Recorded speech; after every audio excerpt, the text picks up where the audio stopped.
Balikan natin ang kaso ng dalawang spa sa Cabanatuan City. Talaga namang marerelax daw ang mga parokyano sa special offer na katid ng mga therapist sa spa. Dahil dadalhin ka raw nila sa langit. Bawal yan!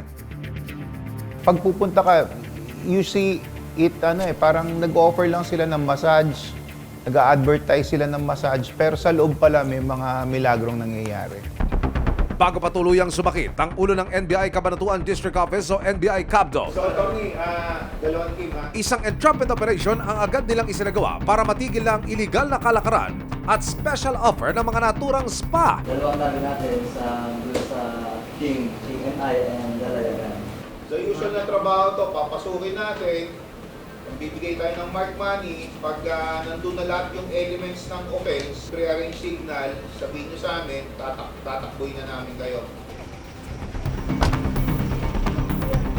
At dahil sabay na i-operate, hinati nila ang grupo sa dalawa. Saglit na naghintay ang team at sa signal ang NBI asset. Pagpasok sa loob, hindi na nakapalagpa ang mga babae. Nakita sa washing machine ang marked money na ipinambayad para sa extra service. Inoperan sila ng sexual favors in exchange for money. So, na-recover din natin yung mga marked money na itinanim ng ating mga ahente. Samantala, pumasok na rin ang kabilang grupo sa target area. Saglit na naghintay sa labas ang ibang operatiba. Ilang sandali pa, nagbigay na ng hudyatang asset. Pag-akyat sa ikatlong palapag, tumabad sa NBI agents ang isang babaeng hubot-hubad. Kasi yung damit mo. Teka, magdamit ka. Saglit. Kukunin ko lang tong mark money ha. Nakuha rin sa cashier ang 500 pisong marked money na ibinayad para sa kwarto. Sa loob, naroon din ang lalaki na nakuhanan sa surveillance video na siyang nag-aalok ng babae kanina. Siya, si Manny Reyes, 35 years old at all-around helper sa Barat Spa. Nag-offer ka po ba ng babae, sir? Hindi. Yan pag inaakyat lang, hindi ko namang masahe. Nag-offer po ba kayo ng extra service dito? Hindi po. Idiniretso sa tanggapan ng NBI Cabanatuan ng mga babaeng na-rescue mula sa dalawang spa, maging ang dalawang nahuli mula sa Kings and Queens Massage. Daraan sila sa counseling at tutulungan din para makauwi sa kanilang mga lugar. Sa target number 1, ang na-rescue natin is apat na babae na mostly is from hindi tiga rito, from other provinces in Luzon. Sa target number 2 naman, meron ding apat and they are from Visayas. Doon makikita talaga na traffic victims tong mga to. Hingi tayo ng tulong sa local city social welfare division dito kung anong po pwede nating maitulong dito sa mga traffic victims na to. Sa NBI office, hindi na nagbigay ng pahayagan trafficked victims. Samantala, giit naman ang isa sa mga suspect na si Manny Reyes. Wala pa siyang isang buwan na nagtatrabaho sa King's Den Massage and Queen's Den Bar. Kinuha po ako sa probinsya kasi na-audit po ako. Inubos ng kabayan ko yung bagyo. Kaya napilitan akong sumama. Kasi lahat ng damit ko, inakyat ng balon. Yung alon kaya napunta ako rito.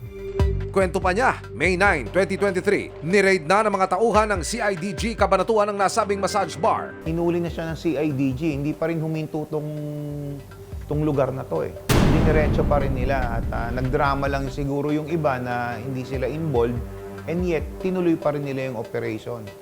Nang makulong ang may-ari ng bar, pinakiusapan lang daw siya ng may-ari na siya muna ang magbukas at mag-asikaso sa bar. Nagwiwiter-witer ako. Yun lang. Pagkatapos, pag masahe, yung masahe, inaakyat ko. Ako yung tinuturo. Hindi naman talaga ako makapagsabi niyan kasi ma'am, kasi alam kong bakit. Kasi masahe lang naman talaga yung alam ko. Hindi ko naman talaga alam yan kasi dito naman ako sa labas. Kasong paglabag sa Anti-Trafficking in Persons Act of 2003 ang haharapin ng dalawang staff ng spa.